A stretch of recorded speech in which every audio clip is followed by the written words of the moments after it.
विचार करा, तुमच्या घरात मुलीचा जन्म होणे ही केवळ एक जैविक घटना आहे असं तुम्हाला वाटतं का?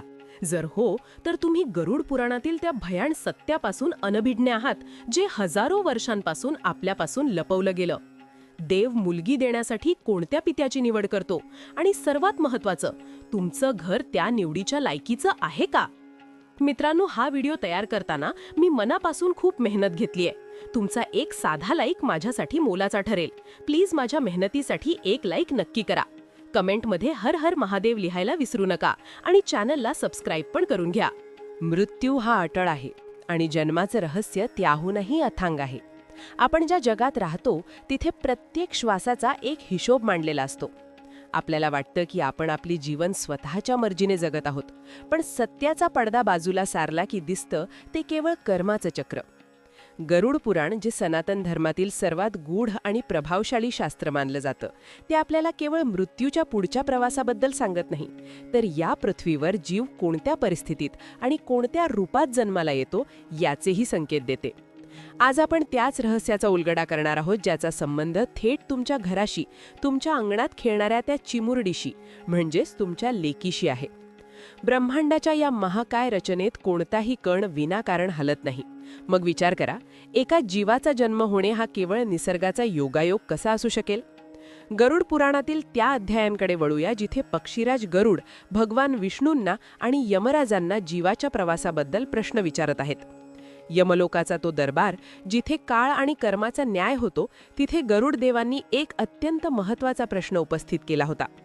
हे धर्मराज, गरुडदेव विचारतात, हे धर्मराज, या मृत्यूलोकात जेव्हा एखादी आत्मा नवीन शरीर धारण करण्यासाठी निघते, तेव्हा तिची दिशा कोण ठरवतं? एखादा जीव श्रीमंताच्या घरी जन्माला येतो, तर कोणी दरिद्र्याच्या, कोणाला पुत्रप्राप्ती होते, तर कोणाच्या अंगणात कन्यारत्न जन्माला येते. या निवडीमागे कोणता न्याय दडलेला आहे? यमराज आपल्या गंभीर आवाजात उत्तर देतात, पक्षीराज, हा कोणताही योगायोग नाही. हा त्या जीवाचा आणि त्या कुटुंबाचा कर्माचा ऋणानुबंध आहे. आत्मा तिथेच जाते जिथे तिला तिचे कर्म फेडायचे असतात किंवा जिथे तिला तिच्या पुण्याचे फळ घ्यायचे असते. येथेच गरुड पुराणाचे ते पान उघडते जे मुलीच्या जन्माबद्दल बोलते. समाजात आजही अनेक ठिकाणी मुलीच्या जन्माकडे तुच्छतेने पाहिले जाते किंवा तिला ओझे मानले जाते. पण गरुड पुराणाची गर्जना काही वेगळीच आहे. गरुड पुराण स्पष्टपणे सांगते की मुलीचा जन्म होणे ही परमपित्याची एक अत्यंत कठोर आणि रहस्यमय निवड असते. देव प्रत्येक घराला मुलगी देत नाही. ज्या पित्याकडे ती दैवी ऊर्जा सांभाळण्याची ताकद असते, ज्या आईच्या हृदयात साक्षात देवत्वाची बीजं पेरलेली असतात, त्याच घरात एका मुलीची पहिली किंकाळी ऐकू येते. विचार करा, आपण ज्या मुलीला परके धन म्हणतो, ती प्रत्यक्ष ब्रह्मांडाचा एक मोठा निर्णय असते. जेव्हा एखाद्या घरात मुलगी जन्माला येते, तेव्हा ती केवळ एक बाळ नसते, ती त्या घरासाठी निवडलेली एक दैवी दूत असते. पण ही निवड का केली जाते? देव कोणत्या निकषावर ठरवतो की या पित्याला आता मुलगी हवी? या प्रश्नाचे उत्तर शोधण्यासाठी आपल्याला कर्माच्या त्या सिद्धांतात जावे लागेल जिथे विज्ञान संपते आणि अध्यात्म सुरू होते. यमलोकातील नियमांनुसार जेव्हा एखादी आत्मा स्त्री योनीत जन्म घेण्याचे ठरवते, तेव्हा तिचे उद्देश खूप उच्च असतात. पुरुष आणि स्त्री यांच्यातील भेदापलीकडे जाऊन गरुड पुराण सांगते की स्त्री जन्म हा त्या आत्म्यासाठी एक परीक्षेचा काळ आणि त्या कुटुंबासाठी पुण्याचा काळ असतो. जेव्हा एखाद्या व्यक्तीचे पूर्वपुण्य उदयाला येते, तेव्हाच त्याच्या नशिबात मुलगी असते. आता एका अशा क्षणाची कल्पना करा जो तुमच्यातील अनेकांनी अनुभवला असेल किंवा ज्याचे तुम्ही साक्षीदार असाल. बाहेर पावसाची रिपरिप सुरू आहे किंवा पहाटेची ती शांत वेळ आहे. एका घराच्या ओसरीवर एक पिता अस्वस्थपणे येरझाऱ्या भळत आहे. त्याच्या मनात धाकधूक आहे, डोळ्यात स्वप्न आहेत आणि काळजात एक अनामिक भीती. आणि अचानक घराच्या कोपऱ्यातून एक अत्यंत कोमल, अत्यंत सुमधुर असा रडण्याचा आवाज येतो. तो आवाज ऐकताच त्या बापाच्या अंगावर काटा येतो. तो धावत आत जातो. नर्स किंवा घरातील मोठी व्यक्ती त्या लहानशा जीवाला कापडात गुंडाळून त्याच्या हातात देते. तो पिता, जो कालपर्यंत जगासाठी खूप कठोर होता, जो व्यवसायाच्या गणितात गुंतलेला होता, ज्याला कधी अश्रू माहीत नव्हते, तो जेव्हा त्या लहानशा जीवाकडे बघतो तेव्हा त्याचे संपूर्ण शरीर थरथरायला लागते. त्या मुलीचे ते लहानसे डोळे, जे अजून पूर्ण उघडलेही नाहीत, ते जणू त्या पित्याच्या आत्म्याशी संवाद साधू लागतात. त्या क्षणीच्या पित्याच्या हृदयातील कडकपणा मेणासारखा विरघळू लागतो. त्याच्या डोळ्यातून घळाघळा अश्रू वाहू लागतात. हे अश्रू दुःखाचे नसतात, हे अश्रू त्या कर्माच्या बंधनाचे असतात जे हजारो वर्षांपासून चालत आले आहेत. त्याला जाणवते की ही केवळ त्याची मुलगी नाही, तर त्याच्या जीवनाचा उद्धार करण्यासाठी आलेली एक दिव्य शक्ती आहे. तिच्या स्पर्शाने त्याच्या हातातील रेषा जणू बदलू लागतात. तो तिला छातीशी कवटाळतो आणि त्या क्षणी त्या घरातील संपूर्ण वातावरण बदलून जाते. तिथली नकारात्मकता, तिथला तणाव क्षणार्धात नाहीसा होतो. हेच ते आभा मंडळ आहे जे गरुड पुराण आपल्याला समजावून सांगते. ती लहान मुलगी त्या पित्याच्या आयुष्यात करुणा आणि प्रेमाचा असा झरा निर्माण करते ज्याची त्याला स्वतःलाही कल्पना नसते. हा कोणताही चमत्कार नाही, हा त्या पवित्र आत्म्याचा अधिकार आहे. गरुड पुराणात यमराज पुढे सांगतात की मुलीचा जन्म हा घराच्या शुद्धीकरणाचा मार्ग आहे. ज्याप्रमाणे गंगा नदी वाहताना आपल्या परिसरातील अशुद्धता धुवून नेते, त्याचप्रमाणे मुलगी जेव्हा एखाद्या घरात श्वास घेते तेव्हा तिच्या लहरींमुळे त्या घराचा परिसर पवित्र होऊ लागतो. आपण विज्ञानाच्या भाषेत याला पॉझिटिव्ह व्हायब्रेशन्स म्हणतो, पण पुराणे याला दैवी लहरी म्हणतात. जेव्हा एखादी मुलगी त्या घरात बागडू लागते तेव्हा तिच्या प्रत्येक पावलागणक त्या घराचे वास्तुदोष कमी होऊ लागतात. मग प्रश्न पडतो की जर मुली इतक्या पवित्र आहेत तर मग मुलाचे काय? गरुड पुराण मुलाच्या जन्माचा उल्लेख करताना अत्यंत कडू आणि सत्य वास्तव मांडते. आपल्याला कदाचित हे ऐकायला जड जाईल, पण गरुड पुराण म्हणते की मुलगा हा सहसा तुमच्या कर्माचा हिशोब चुकवताना येतो. तो एक ऋण असतो जो वसूल करण्यासाठी तुमच्या घरात जन्माला येतो. मुलाला आपल्याकडून काहीतरी हवे असते, संपत्ती, नाव, वारसा, पण मुलगी ही केवळ द्यायला येते. गरुड पुराण सांगते की मुलगी हे तुमच्या पुण्याचं फळ आहे. जेव्हा एखाद्या माणसाने मागील जन्मात निस्वार्थपणे कोणाची मदत केली असते, भुकेल्याला अन्न दिले असते किंवा एखाद्या रडणाऱ्या व्यक्तीचे डोळे पुसले असतात, तेव्हा निसर्ग त्याला बक्षीस म्हणून मुलगी देतो. कारण देवाला माहीत असते की या पित्याच्या हृदयात आता तो विशाल सागर निर्माण झाला आहे जो एका मुलीचे प्रेम पेलू शकेल. यमराज गरुडाला सांगतात की जीवाचा हा प्रवास इतका सरळ नसतो. कधीकधी मुलगी अशा घरात जन्म घेते जिथे तिला फक्त अपमान मिळतो, तिला ओझे मानले जाते, तिला जन्म घेण्यापूर्वीच मारले जाते. जर मुली इतक्या पवित्र आहेत तर मग त्यांच्या नशिबात हा संघर्ष का? या प्रश्नाचे उत्तर कर्माच्या त्या गुंतागुंतीच्या गणितात दडलेले आहे, जे ऐकून कदाचित तुमच्या अंगावर काटा येईल.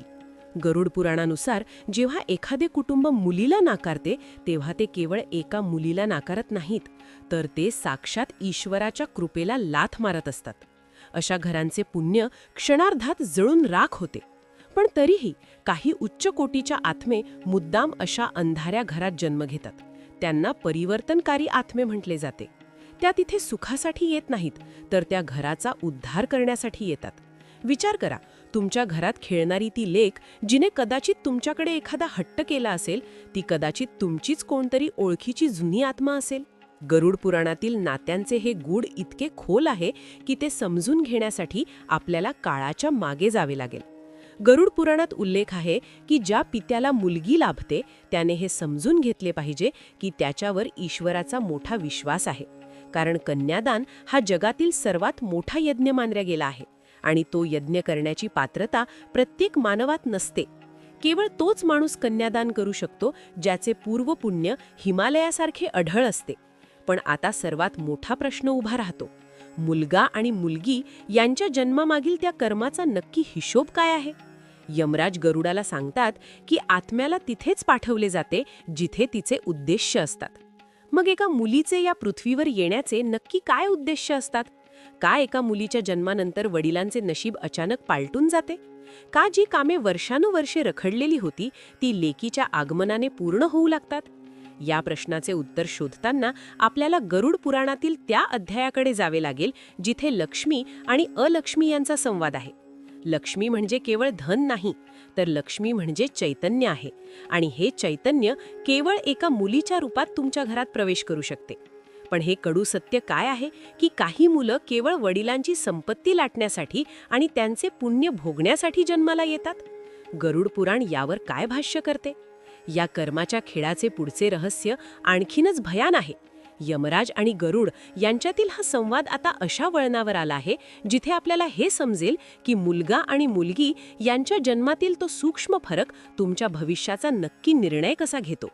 जर तुम्हाला वाटत असेल की तुम्ही तुमच्या मुलाचे पालन पोषण करून मोठे पुण्य कमावत आहात, तर गरुड पुराणाचे पुढचे शब्द कदाचित तुमचे डोळे उघडतील. मुलाचा जन्म हा पित्याचा कर्ज फेडण्याचा मार्ग असतो, तर मुलीचा जन्म हा पित्याचे नशीब उघडण्याचे द्वार असते. पण हे कसं घडतं? का एका मुलाला आपल्या पित्याकडून सर्व काही हवे असते आणि एक मुलगी लग्न करून दुसऱ्या घरी गेल्यावरही आपल्या पित्यासाठी प्रार्थना करत असते? यामागे कर्माचे कोणते महान विज्ञान दडलेले आहे? पुढच्या भागात आपण पाहणार आहोत कर्माचा तो हिशोब जो मुलगा आणि मुलगी यांच्या जन्मामागील खरे कारण स्पष्ट करतो. आपण हे जाणून घेणार आहोत की का मुलीला साक्षात लक्ष्मीचे रूप मानले गेले आहे आणि तिची पावले घरात पडताच दारिद्र्यतेचे जाळे कसे नष्ट होतात. कर्माचा हा खेळ इतका गुंतागुंतीचा आहे की तो ऐकून तुमचे पाय खालची जमीन नक्कीच सरकेल. गरुडदेव अत्यंत चकित होऊन यमराजांकडे पाहत होते. त्यांच्या मनात प्रश्नांचे काहूर माजले होते. यमराजांच्या शब्दांनी त्यांच्या चेतनेला एका वेगळ्याच उंचीवर नेऊन ठेवले होते. हे धर्मराज, गरुडदेव हात जोडून अत्यंत नम्रतेने विचारतात, तुम्ही जे म्हणालात ते ऐकून माझे मन विचलित झाले आहे. तुम्ही म्हणालात की मुलगा हा सहसा कर्ज वसूल करायला येतो आणि मुलगी ही पुण्याचे फळ असते. पण हे कसं शक्य आहे? मानवी समाजात तर मुलाला वंशाचा दिवा मानले जाते आणि मुलीला दुसऱ्याचे धन. मग या कर्माच्या गणितामध्ये इतका मोठा विरोधाभास कसा? यमराज आपल्या अथांग आणि धीर गंभीर आवाजात बोलू लागतात, ज्या आवाजात काळाचे गांभीर्य दडलेले असते. पक्षीराज, मानवी बुद्धी ही अत्यंत मर्यादित आहे. ते केवळ तेच पाहतात जे त्यांच्या डोळ्यासमोर घडते. पण कर्माचे धागे हे अनेक जन्मांच्या प्रवासातून विणलेले असतात. जेव्हा एखादी आत्मा यमलोकाच्या उंबरठ्यावर उभी असते तेव्हा तिचे संपूर्ण आयुष्य एका क्षणात तिच्या समोरून जाते. तिने कोणाला किती दिले आणि कोणाकडून किती घेतले याचा अचूक हिशोब माझ्या या न्यायसभेत मांडला जातो. आणि याच हिशोबातून ठरते की त्या आत्म्याने पुढच्या जन्मात कोणत्या रूपात आणि कोणत्या उद्देशाने परत जायचे. यमराज पुढे सांगू लागतात की कर्माचा हा खेळ अत्यंत सूक्ष्म आहे. गरुड पुराणातील त्या रहस्याकडे वळताना ते म्हणतात, हे गरुडा, नीट ऐक. जेव्हा एखादा मनुष्य आपल्या मागील जन्मात कोणाचे तरी नुकसान करतो, कोणाचे पैसे हडपतो, कोणाला मानसिक किंवा शारीरिक छळ देतो, तेव्हा ती पीडित आत्मा सूद घेण्यासाठी किंवा स्वतःचे कर्ज वसूल करण्यासाठी त्या व्यक्तीच्या घरी पुत्र म्हणून जन्म घेते. याला शास्त्रात ऋणानुबंध असे म्हणतात. मुलगा हा बहुतांश वेळा पित्याच्या संचित कर्माचा तो हिशोब असतो जो पित्याला द्यावाच लागतो. मुलाच्या शिक्षणावर होणारा प्रचंड खर्च, त्याच्या हट्टापायी उडणारी संपत्ती, त्याचे आजारपण किंवा त्याने दिलेला मानसिक त्रास, हे सर्व म्हणजे पित्याच्या त्या मागील कर्माची वसुली असते. तो मुलगा पित्याच्या संपत्तीची वाटणी करायला येतो, त्याच्या पुण्याचा हिस्सा भोगायला येतो. तो घेणारा असतो, देणारा नसतो. गरुडदेव हे ऐकून सुन्न झाले. यमराज थांबले नाहीत. ते पुढे सांगत राहिले, ज्या घरांमध्ये मुलांमुळे पिता रात्रंदिवस कष्ट करतो, ज्या मुलांसाठी तो आपले आयुष्य झिजवतो, पण सरते शेवटी त्याला केवळ उपेक्षा आणि दुःख मिळते, तिथे समजून जावे की ही वसुली सुरू आहे. तो मुलगा त्या पित्याचा तो जुना शत्रू असू शकतो, ज्याला या जन्मात वडिलांचे रक्ताचे पाणी करून आपली वसुली पूर्ण करायची आहे. म्हणूनच अशा घरांमध्ये मुलगा असूनही सुख आणि शांती नांदत नाही. त्या घराचा वारसा पुढे नेण्याऐवजी तो मुलगा त्या वंशाचे संचित पुण्य खर्च करण्यातच धन्यता मानतो. पण याउलट यमराज आपल्या आवाजात थोडा मृदूपणा आणतात आणि म्हणतात, जेव्हा एखाद्या जीवाचे पुण्य आपल्या चरमसीमेवर असते, जेव्हा त्याने मागील जन्मात निस्वार्थ भावाने जगाची सेवा केलेली असते, तेव्हा त्या पुण्याचे फळ देण्यासाठी निसर्ग त्याच्या घरी कन्या पाठवतो. घेण्यासाठी नाही, तर देण्यासाठी येते. ती मागील जन्मातील पित्याच्या त्या पुण्यकर्मे सोबत घेऊन येते, ज्याने त्या घराचा उद्धार होणार असतो. मुलगी ही ईश्वराची ती साक्षात प्रसादाची थाळी आहे, जी केवळ नशीबवान आणि शुद्ध चारित्र्य असलेल्या पित्यालाच मिळते. यमराज या क्षणी थोडे शांत होतात. गरुड देवांच्या नजरेत एक वेगळीच चमक दिसते. कथेची गती मंदावते आणि यमराज एका अत्यंत हळव्या रहस्याचा उलगडा करतात. पक्षीराज, एका अशा पित्याची कल्पना करा जो दिवसभर जगाच्या ओझ्याखाली दबलेला असतो, जो बाहेरच्या जगातील अपमान, संघर्ष आणि थकवा सहन करून घरी येतो. त्याचे खांदे झुकलेले असतात, त्याचे मन विदीर्ण झालेले असते. त्याला वाटते की आता आपल्यात उरलेलं काहीच नाही. अशा वेळी जेव्हा तो आपल्या घराचा उंबरठा ओलांडतो, तेव्हा एक छोटीशी परी, त्याचेच रक्ताचे रूप असलेली त्याची मुलगी धावत येते. तिचे ते लहानसे मऊ हात जेव्हा तिच्या वडिलांच्या चेहऱ्याला स्पर्श करतात, तेव्हा काय घडते माहीत आहे? यमराज अत्यंत भावुक होऊन सांगतात, त्या स्पर्शात त्या मुलीच्या हजारो जन्मांचे पुण्य साठलेले असते. ती मुलगी जेव्हा आपल्या पित्याकडे बघून हसते तेव्हा त्या पित्याच्या सर्व कर्मांचे ओझे क्षणार्धात हलके होते. ती लहान मुलगी पित्याला काही मागत नाही, ती फक्त त्याला आपले निरागस प्रेम देते. ती आपल्या इवल्याशा शब्दांनी वडिलांचा सर्व थकवा हरण करते. मुलगी ही अशी शक्ती आहे जी पित्यासाठी साक्षात आई बनून येते. वडिलांच्या डोळ्यात पाणी आले की त्या मुलीचे हृदय हेलावतं. ती स्वतःचे खेळणे, स्वतःचे सुख त्यागून वडिलांच्या चेहऱ्यावर हसू आणण्यासाठी धडपडते. ही निस्वार्थ वृत्ती, हा त्याग केवळ एका पवित्र आत्म्यातच असू शकतो. मुलगी ही पित्याच्या जीवनातील त्या दुःखाच्या डोंगरांना आपल्या पदराखाली झाकून घेते. ती पित्याला कधीही एकटी पडू देत नाही. मुलगा कदाचित संपत्तीसाठी पित्याला न्यायालयात खेचेल, पण मुलगी स्वतःच्या संसारातील दुःखे लपवून वडिलांच्या सुखासाठी देवाला साकडे घालत असते. हाच तो कर्माचा सर्वोच्च पुरस्कार आहे जो देवाने पित्याला मुलीच्या रूपात दिला असतो. यमराजांचे हे शब्द ऐकून गरुड देवांच्या डोळ्यातून अश्रू वाहू लागले. धन्य आहे ती कन्या आणि धन्य आहेत ते पिता, गरुड देव उद्गारले. पण यमराजांनी पुन्हा आपल्या कडक स्वरात कथेला गती दिली. ते म्हणाले, गरुडा, हे सत्य मानवी समाजाला पचवणे कठीण आहे, कारण त्यांनी मुलीला नेहमीच ओझे मानले आहे. पण गरुड पुराण ओरडून सांगते की मुलगी जेव्हा घरात पहिली श्वास घेते तेव्हा ती आपल्यासोबत एक आभा मंडळ घेऊन येते. हे आभा मंडळ इतके शक्तिशाली असते की ज्या घरात मुलगी असते तिथली दरिद्रता जास्त काळ टिकू शकत नाही. तुम्ही पाहिले असेल, एखादा माणूस जो वर्षानुवर्ष गरिबीत होता, ज्याच्यावर कर्जाचे डोंगर होते, त्याच्या घरी मुलीचा जन्म झाला की अचानक त्याचे नशीब पालटते. त्याचे हखडलेले व्यवहार सुरू होतात. त्याला व्यवसायात अनपेक्षित लाभ होतो. लोक म्हणतात, मुलगी नशीब घेऊन आली आहे. हे केवळ म्हणणे नाही, हे सत्य आहे. ती मुलगी प्रत्यक्षात तिचे संचित पुण्य आपल्या पित्याच्या नशिबात ओतते. ती आपले सौभाग्य आपल्या पित्याला दान करते. यमराज पुढे स्पष्ट करतात की मुलगा हा वारसा पुढे नेणारा असू शकतो, पण मुलगी ही घराचे भाग्य निर्माण करणारी असते. मुलाला वडिलांच्या नावावर जगायचे असते, पण मुलगी आपल्या पित्याच्या नावाचा मान राखण्यासाठी स्वतःचे आयुष्य पणाला लावते.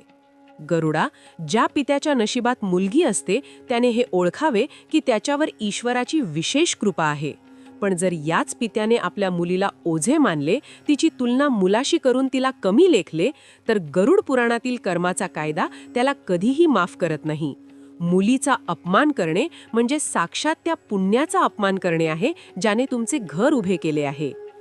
गरुड देवांनी विचारले, धर्मराज, मग या कर्माच्या हिशेबात मुलाला इतके महत्त्व का दिले गेले आहे?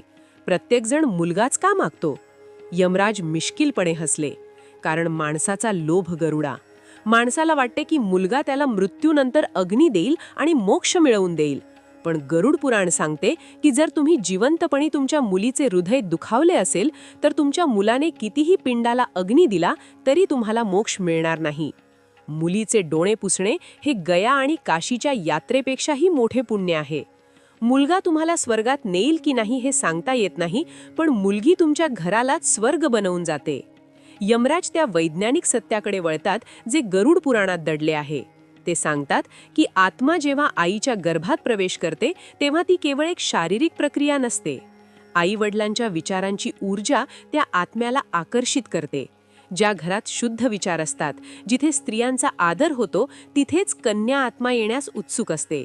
ज्या पित्याला मुलगी हवी असते त्याच्या हृदयातील शुद्ध प्रेम एका दिव्य आत्म्याला आमंत्रण देते, आणि ही आत्मा आपल्यासोबत विश्वातील सर्वात कोमल आणि शक्तिशाली ऊर्जा घेऊन येते.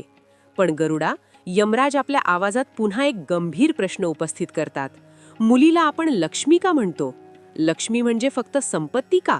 का गरुड पुराणाने लक्ष्मी या शब्दामागे एक खूप मोठे गुपित दडवून ठेवले आहे?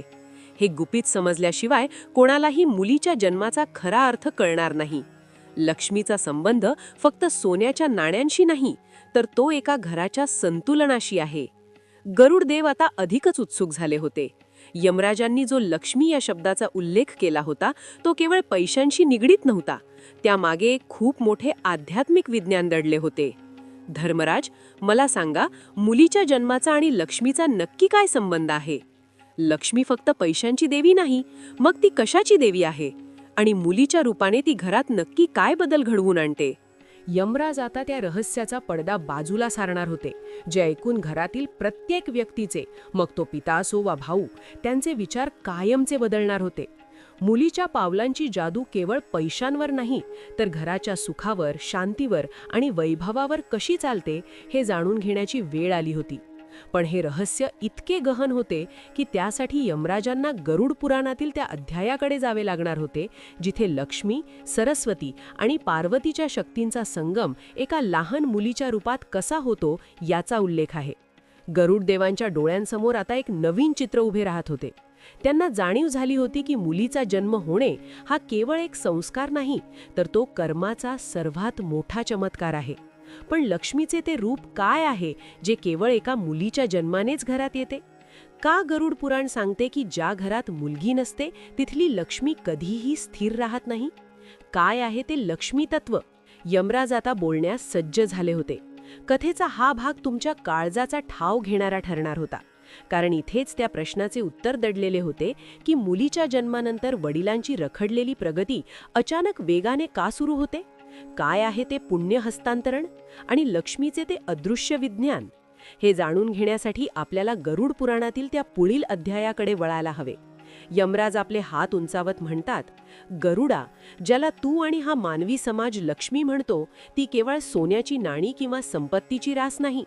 गरुड पुराण आणि देवी भागवत महापुराणामध्ये लक्ष्मीचा जो अर्थ सांगितला आहे तो मानवाच्या कल्पनेपलीकडचा आहे. लक्ष्मी म्हणजे संतुलन, लक्ष्मी म्हणजे शांती आणि लक्ष्मी म्हणजे उच्च चेतना. ज्या घरात केवळ पैसा आहे पण शांती नाही, तिथे लक्ष्मी नाही तर केवळ माया आहे. खरी लक्ष्मी तिथे असते जिथे जीवनाचे सर्व पैलू समतोल असतात, आणि हा समतोल साधणारी शक्ती म्हणजे त्या घरात जन्मलेली मुलगी असते. Artificial intelligence. No, machine learning. Both of you are wrong. It's data science. See, everyone does this, picking a field only because it sounds right. Scalar's free masterclass on data science versus machine learning versus artificial intelligence gets you clarity on each field, roles, skills, and more.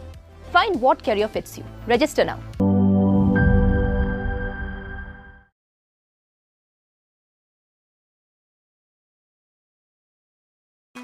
Shopping at ₹2,000 and SIP at just ₹100. Open free Demat account. Mutual fund investments are subject to market risks. Read all the scheme-related documents carefully.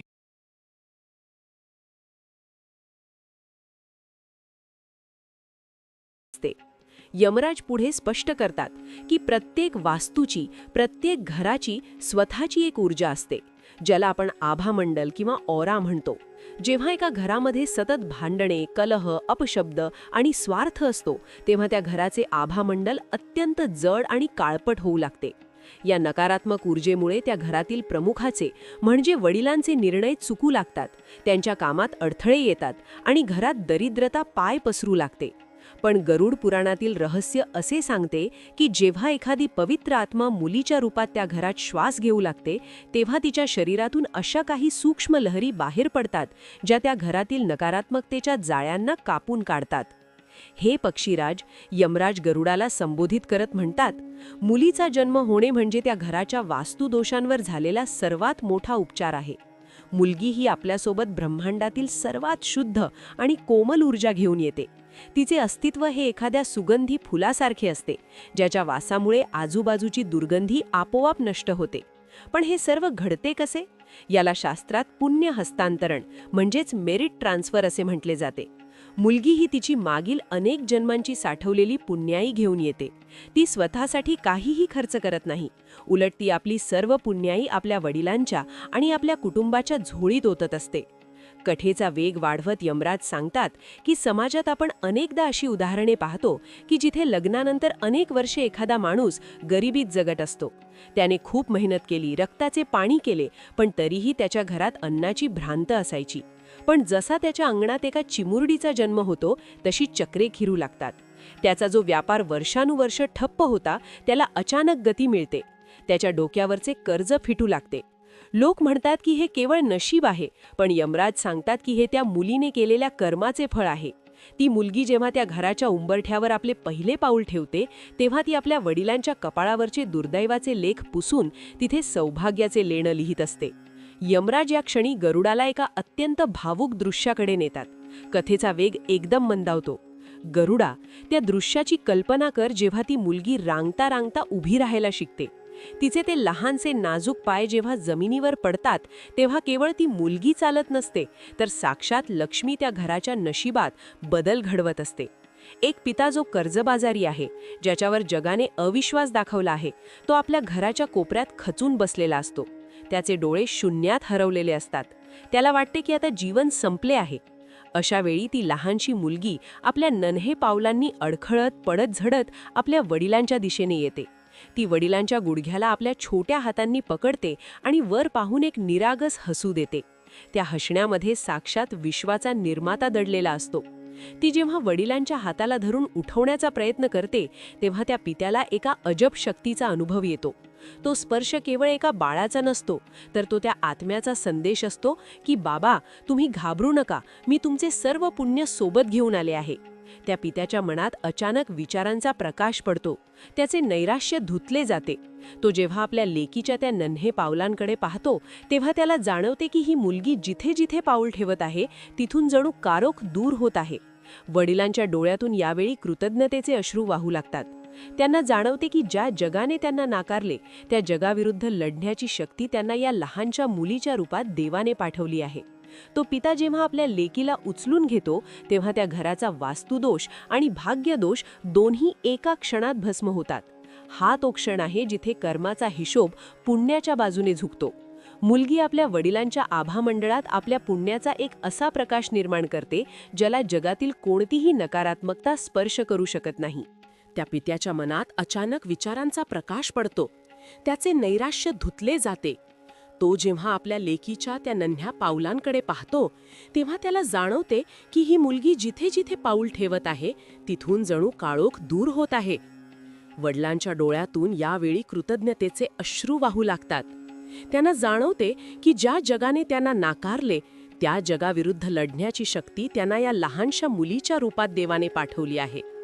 तो पिता जेव्हा आपल्या लेकीला उचलून घेतो तेव्हा त्या घराचा वास्तुदोष आणि भाग्यदोष दोन्ही एका क्षणात भस्म होतात.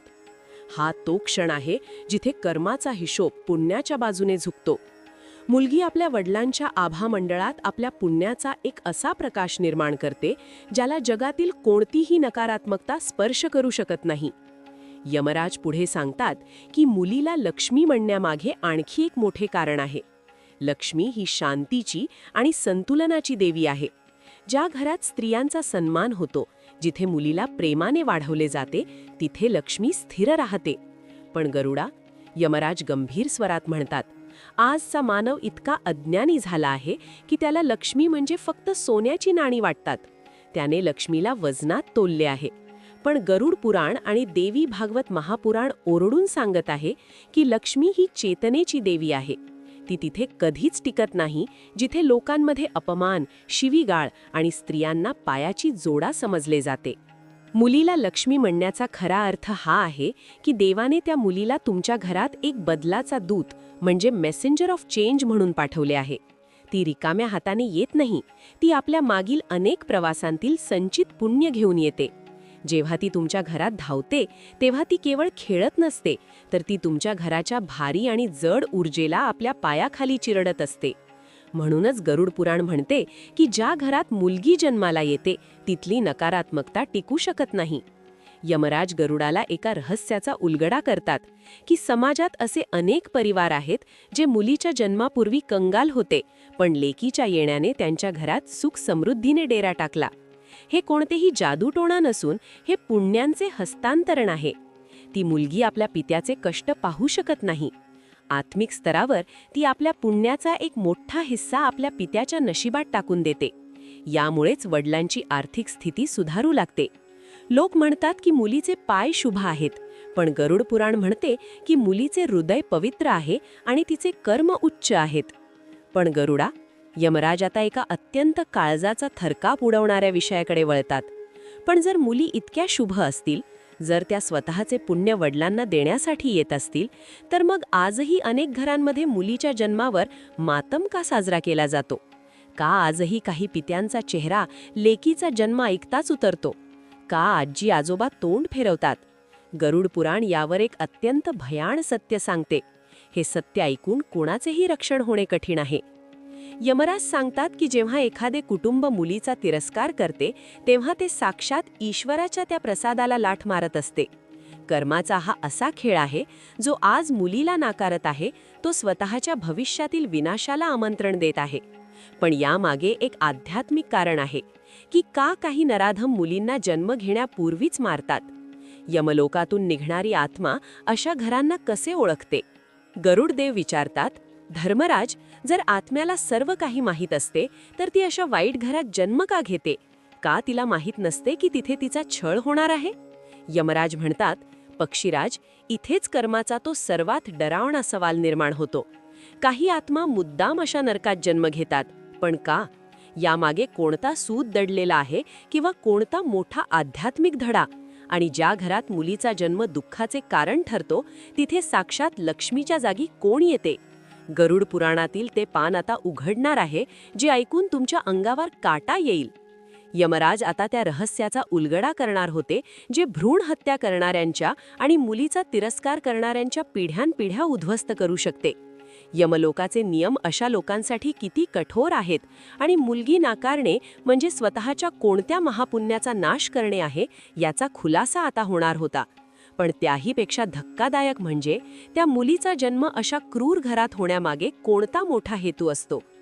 गरुड देवांच्या डोळ्यांसमोर आता मानवी कर्माचे ते काळेभोर सत्य उलगडू लागले होते. त्यांना जाणीव झाली की मुलीचा जन्म हा केवळ घराचे भाग्य उघडत नाही तर तो त्या कुटुंबाची सर्वात मोठी परीक्षा देखील असते. पण जर या परीक्षेत पिता नापास झाला तर गरुड पुराणानुसार त्याला कोणत्या यमयातना भोगाव्या लागतात आणि त्या घराचा आध्यात्मिक विनाश कसा सुरू होतो? या सर्व प्रश्नांची उत्तरे कर्माच्या त्या गुंतागुंतीच्या सिद्धांतात दडलेली आहेत जी आपण पुढच्या भागात पाहणार आहोत. ते रहस्य ऐकल्यानंतर तुम्हाला समजेल की का काही मुली घराचा उद्धार करतात आणि का काही मुलींच्या जन्मानंतर तो परिवार पूर्णपणे संपून जातो. यामागे नक्की कोणाचा शाप आहे आणि यमराज अशा लोकांसाठी कोणते शासन राखून ठेवतात? कर्माचा हा भयानक अध्याय आता सुरू होणार आहे. यमराज आपले डोळे मिटून काही काळ शांत बसतात. जणू काही ते त्या पीडित आणि नाकारलेल्या लेकींच्या किंकाळ्या आपल्या अंतर्मनाने ऐकत असावेत. गरुडदेव त्यांच्या चेहऱ्यावरील हा गंभीर भाव पाहून अधिकच काळजीत पडतात. यमराज पुन्हा बोलू लागतात, पक्षीराज, आता आपण कर्माच्या त्या अंधाऱ्या आणि काळजाचा थरकाप उडवणाऱ्या दरीत उतरणार आहोत जिथे मानवाचा लोभ आणि त्याचे अज्ञान साक्षात ईश्वराच्या कृपेचा गळा घोटते. तू विचारले ना की लेकी जर इतक्या पवित्र असतील तर मग काही घरांमध्ये त्यांच्या जन्मावर मातम का साजरा केला जातो? याचं उत्तर मानवी विज्ञानात नाही तर यमलोकाच्या त्या गुपितात आहे जे आत्मा पृथ्वीवर येण्यापूर्वीच घडते. यमराज सांगतात की जेव्हा एखादी आत्मा यमलोकातून नवीन जन्म घेण्यासाठी पृथ्वीच्या दिशेने प्रवासाला निघते तेव्हा ती केवळ रक्ताचे नाते शोधत नाही तर ती त्या कुटुंबाच्या वैचारिक ऊर्जेला आधीच अनुभवते. आईच्या गर्भात शिरण्यापूर्वीच ती आत्मा त्या घरातल्या लोकांच्या मनाचा कानोसा घेते. गरुडा, हे सत्य अत्यंत भीतीदायक आहे. यमराज पुढे म्हणतात, जर त्या कुटुंबाच्या मनात मुलीबद्दल भीती असेल, जर त्यांच्यात हुंड्यासारखा लोभ असेल किंवा जर त्यांच्या मनात स्त्रीबद्दल सन्मान नसेल तर कोणतीही उच्च कोटीची, शुद्ध आणि पवित्र आत्मा त्या गर्भात प्रवेश करायला नकार देते. ती पवित्र आत्मा त्या घाणेरड्या आणि नकारात्मक ऊर्जेच्या अंगणातून परत यमलोकात निघून येते. मग प्रश्न उरतो, अशा घरांमध्ये नक्की कोणाचा जन्म होतो? यमराज गरुडदेवाला सावध करत सांगतात की जेव्हा एक पवित्र आत्मा अशा घराकडे पाठ फिरवते तेव्हा त्या रिकाम्या जागी अशी एक आत्मा प्रवेश करते जी गेल्या जन्मात त्या कुटुंबाची सर्वात मोठी शत्रू राहिलेली असते. गरुड पुराण याला शत्रू आत्मा म्हणते. ही आत्मा त्या घरात केवळ विनाश करायला येते. ज्या कुटुंबाने मुलीला नाकारले तिथे मग असे जीव जन्म घेतात जे त्या घराची शांती, संपत्ती आणि इज्जत धुळीला मिळवतात. जेव्हा तुम्ही एका मुलीला ओझे समजता तेव्हा तुम्ही स्वतःच्याच विनाशाला आमंत्रण देत असता. शब्द आसमंतात दुमदुमतात. पण गरुडदेवाला पुन्हा एक शंका सतावते. धर्मराज, मग आपण असेही पाहतो की काही अत्यंत कठोर, लालची आणि जुन्या विचारांच्या घरातही एक खूप सुंदर आणि गुणी मुलगी जन्म घेते. तिला तिथे प्रेम मिळत नाही, तिला दुय्यम वागणूक मिळते, तरीही ती तिथून जात नाही. यामागे कोणता कर्माचा हिशोब आहे?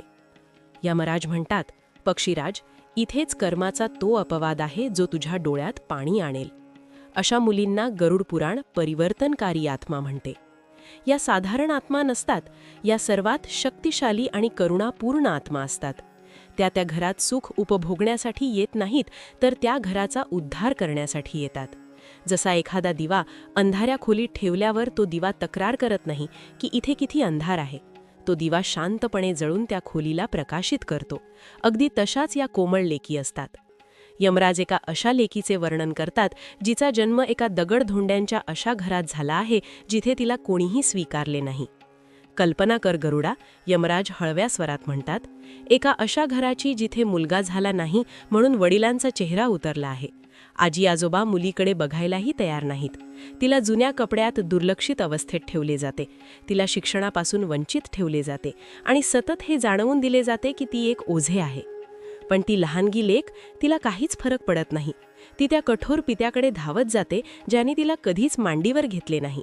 तो बाप तिला झिडकारतो, तिला रागवतो, पण ती मुलगी पुन्हा हसत त्याच्याकडे येते. ती तिच्या चिमुकल्या हातांनी त्या वडिलांचे पाय दाबण्याचा प्रयत्न करते. जेव्हा तो पिता आजारी पडतो तेव्हा त्याचा वंशाचा दिवा असलेला मुलगा घराबाहेर मजा मारत असतो. पण ही ओझे समजली जाणारी मुलगी रात्रभर जागी राहून वडिलांच्या कपाळावर पाण्याच्या पट्ट्या ठेवते. तिच्या त्या निस्वार्थ प्रेमापुढे तो पत्थरदिल पिता हळूहळू वितळू लागतो. ज्या आजोबांनी तिचा तिरस्कार केला त्यांच्या लाठीला आधार देण्यासाठी हीच मुलगी सर्वात आधी धावून येते. तिच्या त्या निरागस हसण्यामध्ये आणि हट्टामध्ये इतकी ताकद असते की तो कठोर पिता एके दिवशी एकटा बसून ढसाढसा रडू लागतो. त्याला जाणीव होते की ज्या मुलाच्या आशेने त्याने या देवदूताचा अपमान केला तो मुलगा कधीच त्याच्या भावना समजू शकला नाही. त्या मुलीच्या कोमल स्पर्शाने त्या पित्याची वर्षानुवर्षांची कठोरता, अहंकार आणि अज्ञान गळून पडते. ती मुलगी त्या घराची चेतना मुळापासून बदलून टाकते. ती त्या घराला नरकातून बाहेर काढून स्वर्गाच्या वाटेवर आणते. हीच ती सर्वात शक्तिशाली आध्यात्मिक ऊर्जा आहे जिचा उल्लेख गरुड पुराणाने अत्यंत गौरवाने केला आहे. ती स्वतःला जाळून त्या घराला प्रकाश देते आणि त्या पित्याचे नरकाचे द्वार बंद करून मोक्षाचा मार्ग उघडते. यमराज पुन्हा कडक स्वरात सांगू लागतात की भ्रूणहत्या किंवा मुलीचा तिरस्कार करणाऱ्यांचे नशीब यमलोकात अत्यंत भयानक असते. गरुडा, ज्या हातांनी मुलीचा गर्भ कापला जातो किंवा ज्यांच्या विचारांमुळे एका लेकीचा जीव घेतला जातो त्यांचे पुण्य त्यांच्या आयुष्यातून तात्काळ निवरून जाते. अशा घरात मग लक्ष्मी कधीच राहत नाही. तिथे फक्त दरिद्रता आणि क्लेश यांचा निवास असतो. गरुड पुराण सांगते की जो माणूस आपल्या मुलीचा डोळ्यातील अश्रूंचे कारण बनतो त्याच्या नशिबातील प्रगतीचे सर्व दरवाजे कायमचे बंद होतात. त्याला या जन्मात तर दुःख मिळतेच, पण मृत्यूनंतर त्याला अशा यमयातना भोगाव्या लागतात ज्याचा विचार करूनच रूह कापू लागेल. यमराज पुढे एक अत्यंत रहस्यमय गोष्ट सांगतात. प्रत्येक आत्मा जो पृथ्वीवर येतो तो आपल्यासोबत 3 गोष्टी घेऊन येतो. पहिली, पूर्वजन्माचे संस्कार, दुसरी, अपूर्ण कर्माचा हिशोब आणि तिसरी, एक उद्देश्य. गरुड पुराणानुसार मुलीच्या रूपाने येणाऱ्या आत्म्यांचे उद्देश्य नेहमीच जगाचे कल्याण आणि कुटुंबाची प्रगती हेच असतात. जर तुम्ही तुमच्या मुलीच्या आवडीनिवडी आणि तिचे स्वभाव पाहिले तर तुम्हाला तिच्या आत्म्याची उंची लक्षात येईल. काही मुली लहानपणापासूनच इतरांना मदत करायला पुढे असतात. काही न घाबरता संकटांशी लढतात. या आत्मा मागील जन्माचे मोठे साधक किंवा योद्धे असू शकतात, जे तुमच्या घरात केवळ तुम्हाला काहीतरी शिकवण्यासाठी आले आहेत. पण गरुडा, यमराज गरुड देवांच्या डोळ्यांत बघून म्हणतात, आता मी तुला ते गुपित सांगणार आहे ज्याचा तू या कथेच्या सुरुवातीपासून वाट पाहत होतास. ती मुलगी जी आज तुझ्या गळ्यात पडते, जिचा तू पापा पापा म्हणून लाड करतोस, ती केवळ एक योगायोग नाही. गरुड पुराणाच्या खोल गर्भात जेव्हा आपण उतरतो तेव्हा कळते की मृत्यूनंतर आत्म्याचा प्रवास किती गुंतागुंतीचा असतो. आत्मा बदलत नाही, फक्त शरीर बदलते आणि नाती बदलतात. यमराज सांगतात की ही गोष्ट अगदी शक्य आहे की आज जी मुलगी तुझ्या अंगणात खेळते आहे ती गेल्या जन्मात तुझी आई राहिलेली असेल. गरुड देव हे ऐकून पूर्णपणे हादरून जातात. काय? मुलगी ही आई असू शकते? गरुड देवांनी विस्मयाने विचारले. हो पक्षीराज, जरा विचार कर. गेल्या जन्मात जेव्हा तू एक मूल होतास तेव्हा तुझ्या आईने स्वतःचे पोट कापून तुला भरवले होते. तिने स्वतःच्या रात्रीची झोप मोडून तुला शांत झोपवले होते. तिने स्वतःचे सर्व सुख तुझ्यावर ओवाळून टाकले होते. पण जेव्हा ती आई म्हातारी झाली तेव्हा कदाचित तू तिची ती सेवा करू शकला नाहीस. कदाचित तू तिचे ते कर्ज फेडू शकला नाहीस. निसर्गाचे कर्माचे गणित अत्यंत अचूक असते. तो अपूर्ण राहिलेला हिशोब पूर्ण करण्यासाठी, ते अपूर्ण राहिलेलं प्रेम पुन्हा जागवण्यासाठी तीच आई या जन्मात तुझी मुलगी बनून तुझ्या घरी येते, जेणेकरून आता तू एक पिता म्हणून तिचे ते सर्व हट्ट पूर्ण करू शकशील जे तू गेल्या जन्मात करू शकला नव्हतास.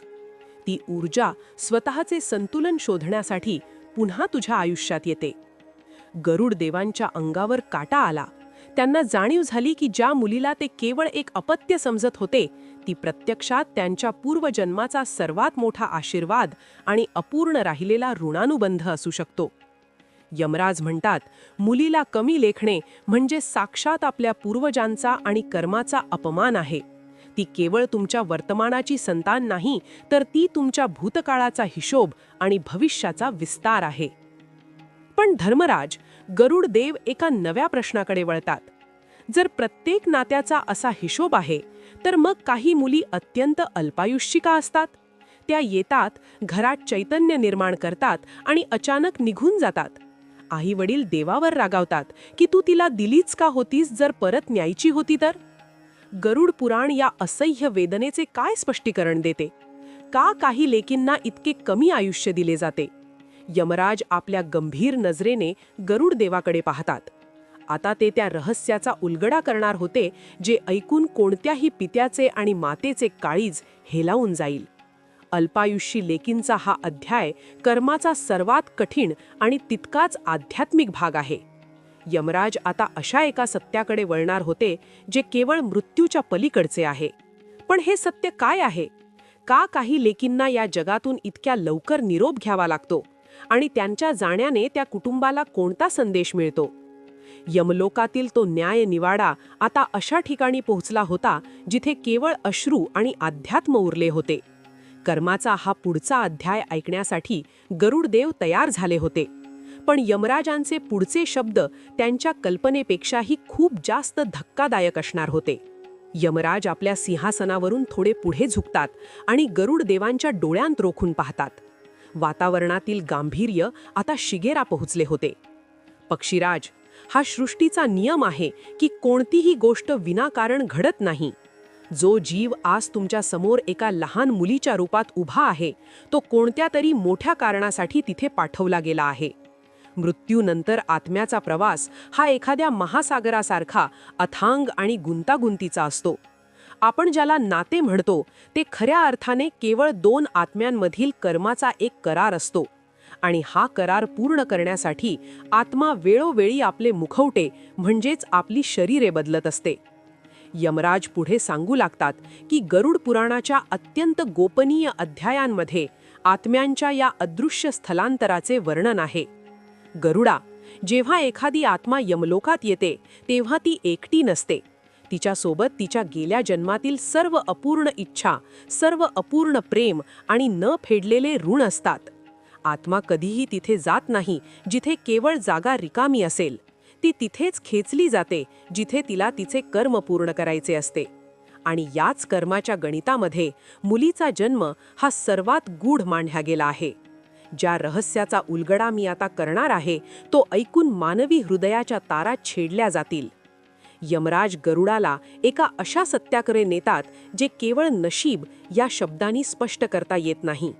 जरा विचार करा पक्षीराज, यमराज म्हणतात. ज्या माऊलीने गेल्या जन्मात आपल्या मुलासाठी स्वतःच्या रक्ताचे पाणी केले, ज्या आईने स्वतः उपाशी राहून मुलाला भरवले, ज्या आईने मुलाच्या एका हाकेसाठी आपल्या सुखाचा त्याग केला, पण दुर्दैवाने तोच मुलगा जेव्हा मोठा झाला तेव्हा तो संसाराच्या मोहमायेत इतका अडकला की त्याला आपल्या म्हाताऱ्या आईची सेवा करण्याचे भान राहिले नाही. तो विसरला की त्याच्या आयुष्याची पायाभरणी त्या आईनेच केली होती. त्या आईने आपला शेवटचा श्वास मुलाच्या प्रतीक्षेत सोडला. तिच्या मनात तो अधुरा संबंध तसाच राहिला. कर्माचे चक्र इथेच थांबत नाही गरुडा. निसर्ग कधीही कोणावर अन्याय करत नाही आणि कोणाचेही देणे बाकी ठेवत नाही. मग काय घडते? गरुड देवांनी विस्मयाने विचारले. यमराज उत्तरतात, त्या आईची ती पवित्र आत्मा जिने निस्वार्थ प्रेम दिले पण जिला बदल्यात काहीही मिळाले नाही, ती आत्मा पुन्हा त्या पुत्राच्या आयुष्यात परत येण्यासाठी धडपडते. पण यावेळी ती आई बनून येत नाही, कारण आता भूमिका बदलण्याची वेळ आलेली असते. तो जुना हिशोब पूर्ण करण्यासाठी, ते अपूर्ण राहिलेले प्रेम पुन्हा त्या पित्याकडून मिळवण्यासाठी तीच आत्मा त्या व्यक्तीच्या पोटी त्याची मुलगी बनून जन्म घेते. गरुड पुराणातील हे सर्वात सुंदर आणि सर्वात जास्त डोळ्यात पाणी आणणारे पान आहे. ती मुलगी म्हणजे दुसरी तिसरी कोणी तिसरी नसून तुमचीच आई असू शकते, जी एका नवीन रूपात तुमच्याकडे आली आहे, जेणेकरून आता तू एक पिता म्हणून तिचे ते सर्व हट्ट पूर्ण करू शकशील जे तू गेल्या जन्मात करू शकला नव्हतास. यमराजांचे शब्द हवेत विररतात आणि कथेची गती एकदम मंदावते. जणू काळही त्या महान रहस्यापुढे नतमस्तक होतो. यमराज गरुडाला एका अशा पित्याचे दर्शन घडवतात जो आपल्या घरात आपल्या लहान मुलीला झोपताना पाहतो आहे. कल्पना करा गरुडा, यमराज अत्यंत भावुक स्वरात म्हणतात. बाहेर रात्र झाली आहे, संपूर्ण जग शांत आहे. तो पिता आपल्या लेकीच्या जवळ बसला आहे. ती मुलगी शांतपणे झोपलेली आहे. तिचे ते लहानसे हात, तिची ती निरागस मुद्रा. अचानक त्या पित्याच्या मनामध्ये एक लख्ख प्रकाश पडतो. तो आपल्या मुलीच्या सवयींकडे लक्ष देऊ लागतो.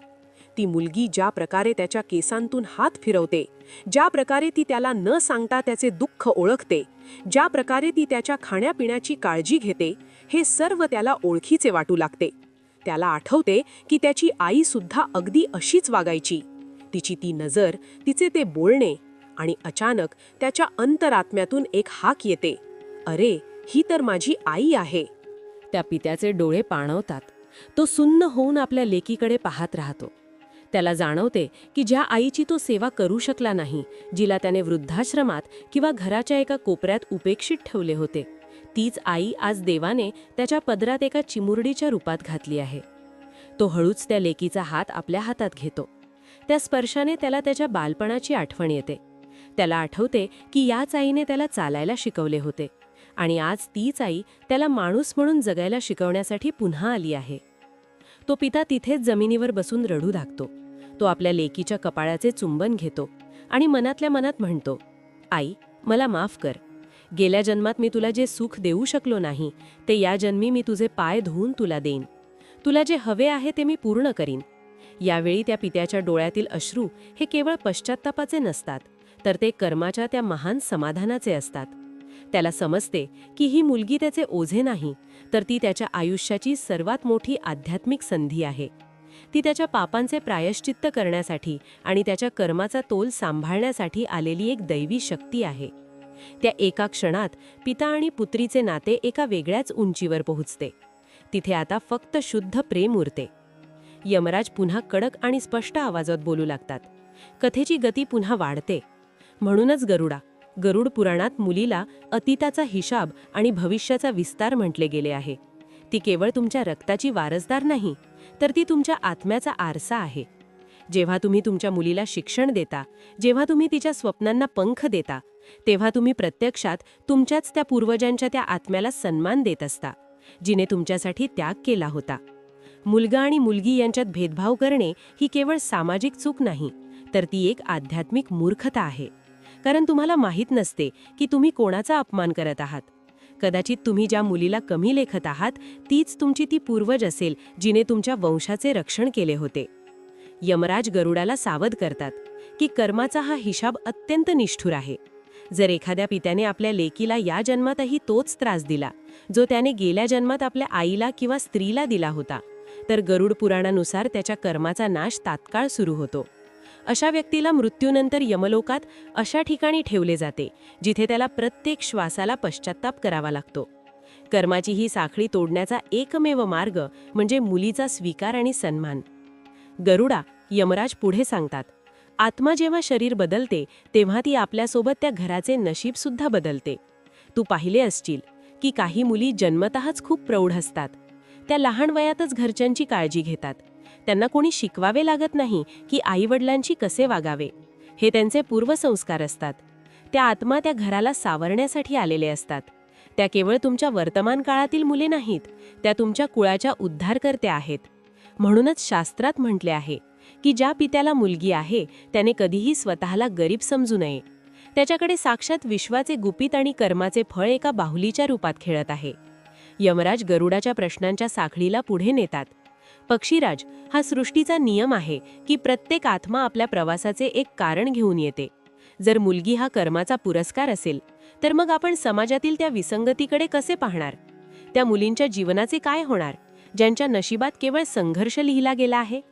का काही मुलींना जन्म घेताच परके मानले जाते? आणि सर्वात महत्त्वाचे म्हणजे, जर ही मुलगी गेल्या जन्माची आई असू शकते तर मग अशा काही मुली का असतात जे आपल्या कुटुंबासाठी एक शाप बनून येतात? त्यांच्या कर्माचा कोणता कालबाध त्यांच्या नशिबात असतो? गरुडदेव हे सर्व ऐकून स्तब्ध झाले होते. त्यांना आता एका वेगळ्याच भीतीचा अनुभव येत होता. कर्माचा हा खेळ जितका सुंदर आहे तितकाच तो भयानकही असू शकतो.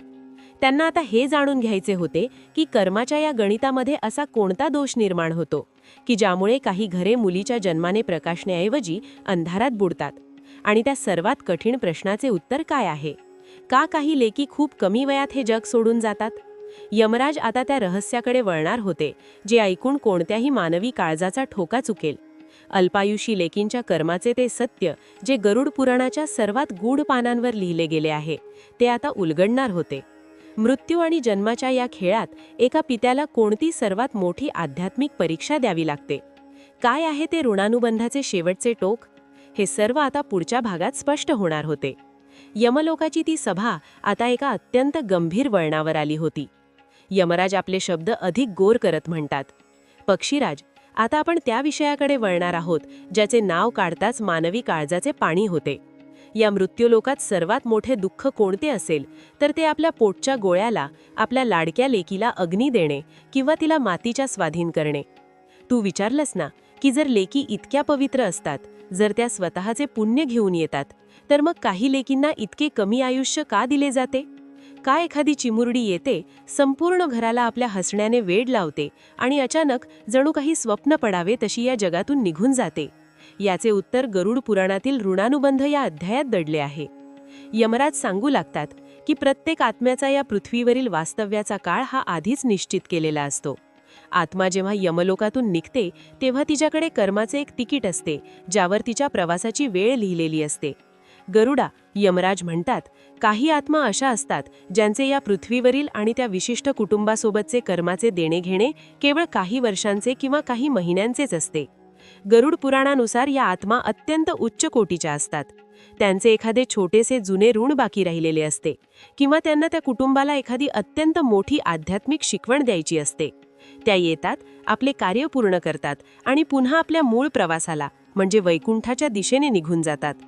यमराज पुढे स्पष्ट करतात की मानवी डोळ्यांना हे केवळ एक दुर्दैव वाटते, पण अध्यात्माच्या भाषेत हा एक हिशेब पूर्ण झालेला असतो.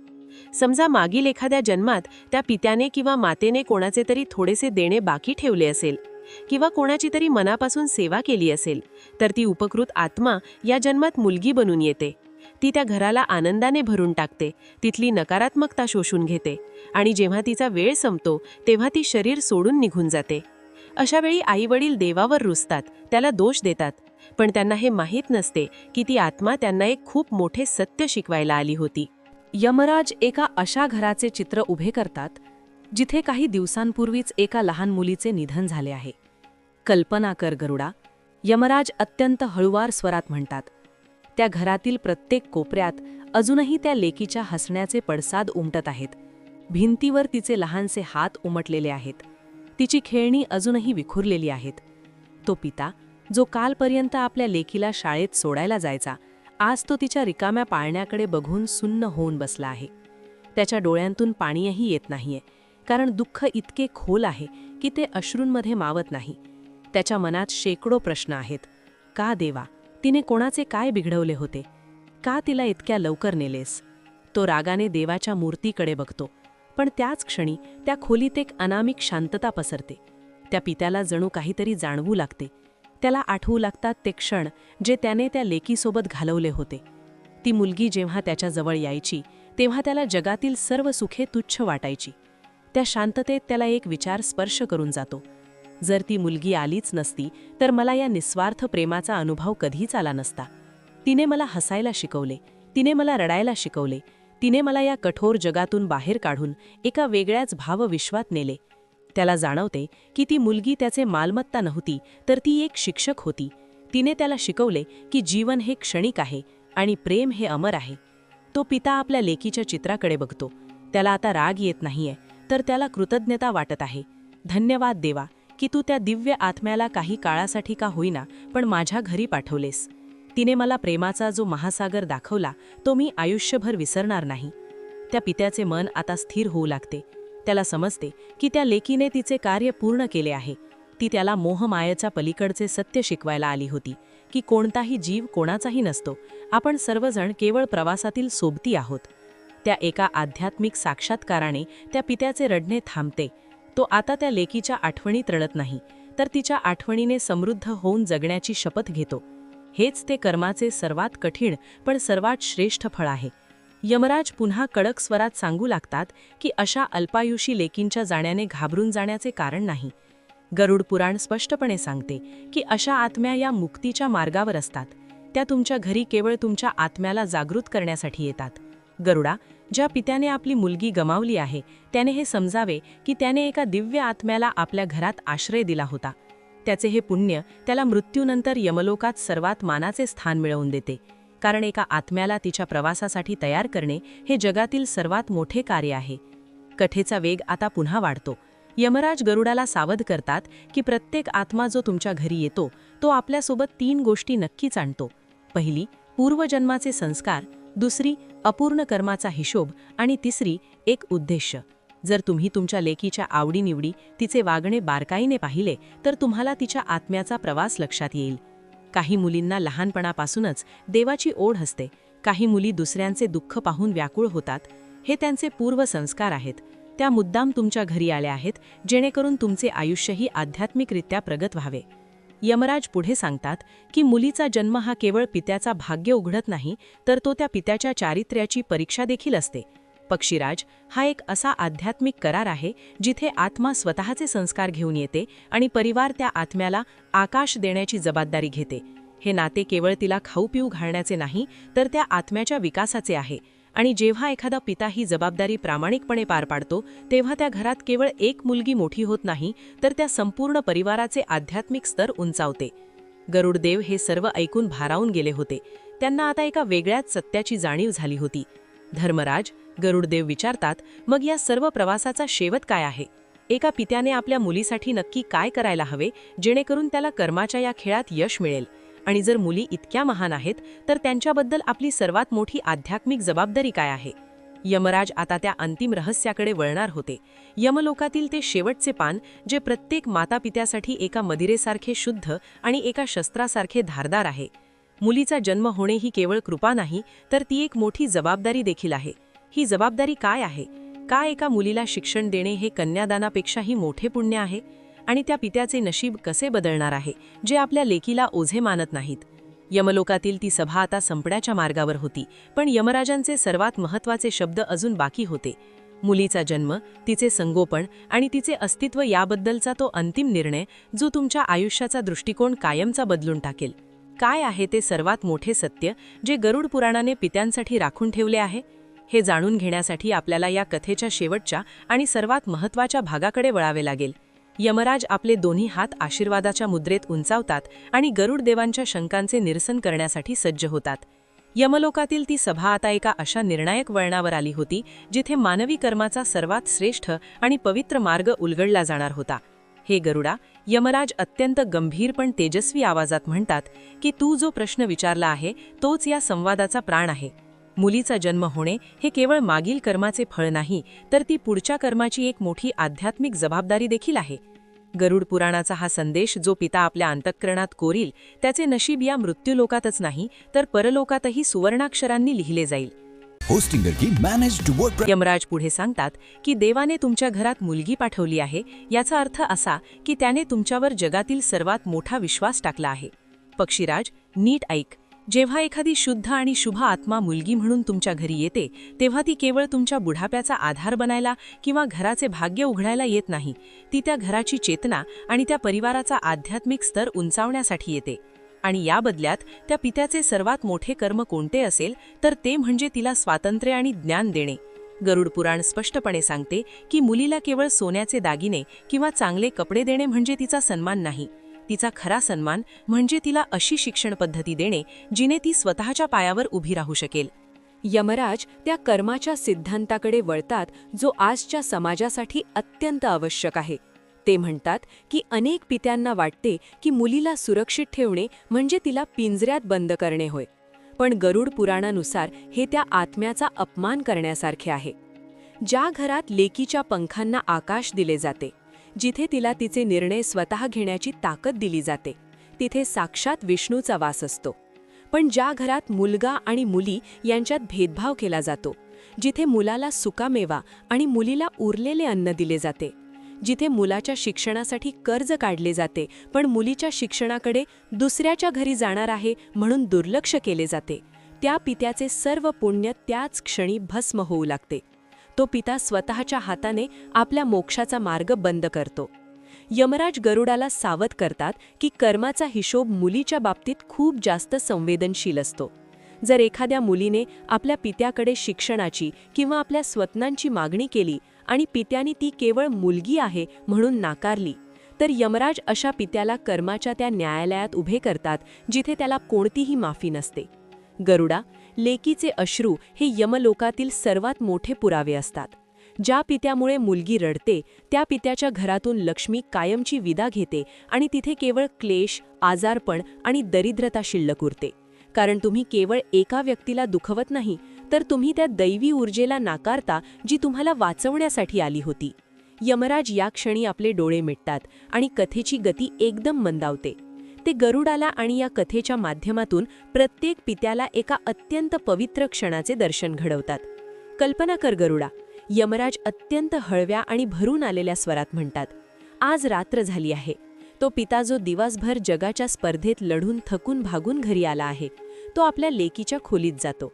तिची लेक आता मोठी झाली आहे किंवा कदाचित ती अजूनही लहान आहे. ती शांतपणे झोपलेली आहे. बाहेर चंद्रप्रकाश पडला आहे आणि त्या उजेडात त्या मुलीचा चेहरा एखाद्या देवदूतासारखा चमकत आहे. तो पिता तिच्या उशाजवळ बसतो. तो तिच्या त्या निष्पाप चेहऱ्याकडे पाहतो आणि त्याला अचानक जाणीव होते की ही मुलगी त्याच्या आयुष्यातील सर्वात मोठे यश आहे. त्याला आठवते की जेव्हा त्याला जगाने नाकारले होते तेव्हा याच मुलीने त्याला मिठी मारून बाबा तुम्ही खूप भारी आहात असे म्हटले होते. जेव्हा तो रडत होता तेव्हा याच मुलीने आपल्या चिमुकल्या हातांनी त्याचे डोळे पुसले होते. त्या पित्याचे हृदय कृतज्ञतेने भरून येते. तो विचार करतो की मी या मुलीला काय दिले? मी तर केवळ तिचे पालन पोषण केले, पण तिने मला माझे अस्तित्व दिले. तिने मला प्रेम करायला शिकवले. तिने मला जगायचे कारण दिले. तो पिता त्या लेकीच्या डोक्यावरून हात फिरवतो आणि त्याच्या डोळ्यातून घळाघळा अश्रू वाहू लागतात. हे अश्रू दुःखाचे नसतात, तर ते साक्षात ईश्वराच्या दर्शनाचे असतात. त्याला जाणवते की ज्या देवाला तो मंदिरात शोधत होता तो देव तर त्याच्या लेकीच्या रूपाने त्याच्याच घरात आहे. तो पिता मनाशीच शपथ घेतो की जोपर्यंत माझ्या अंगात रक्त आहे तोपर्यंत मी या लेकीच्या स्वप्नांना मरू देणार नाही. मी तिला ओझे नाही तर माझा अभिमान बनवीन. त्या एका क्षणात तो पिता केवळ एक मनुष्य राहत नाही, तर तो एक ऋषी बनतो. त्याची ती प्रार्थना, त्याचे ते अश्रू थेट यमलोकातील कर्मरो जन्मांचे पाप धुवून निघतात आणि त्याचे घर साक्षात वैकुंठ बनते. हा तो क्षण आहे जिथे कर्माचा खेळ संपतो आणि साक्षात भक्ती सुरू होते. यमराज पुन्हा कडक आणि प्रभावी आवाजात सांगू लागतात. कथेची गती पुन्हा वाढते. म्हणूनच गरुड पुराणाचा अंतिम निष्कर्ष हाच आहे की कन्या ही केवळ अपत्य नाही, तर ती एक संस्कार आहे. ती केवळ नातं नाही, तर ती एक दैवी ऊर्जा आहे जी तुमच्या घराचे आध्यात्मिक रक्षण करते. जो पिता आपल्या लेकीला मुलासारखेच अधिकार देतो, तिला स्वावलंबी बनवतो आणि तिच्या आत्मसन्मानाचे रक्षण करतो, त्याच्या घरी साक्षात लक्ष्मी आणि नारायण सदैव निवास करतात. अशा घराला कधीही कोणत्याही यमयातनेची भीती नसते. यमराज गरुडाला एक अत्यंत महत्त्वाची गोष्ट सांगतात. मुलीचा सन्मान करणे म्हणजे केवळ गोड बोलणे नाही, तिला शिक्षणाने सक्षम करणे, तिला स्वतःच्या पायावर उभे राहण्याची ताकद देणे, तिला स्वतःचे निर्णय घेण्याचे धैर्य देणे आणि तिच्या स्वप्नांना आपले स्वप्न समजणे, हाच तिचा खरा आदर आहे. आणि विश्वास ठेव गरुडा, ज्या घरात अशा प्रकारे लेकीचे संगोपन होते तिथे केवळ सुख येत नाही, तर त्या पित्याची साथ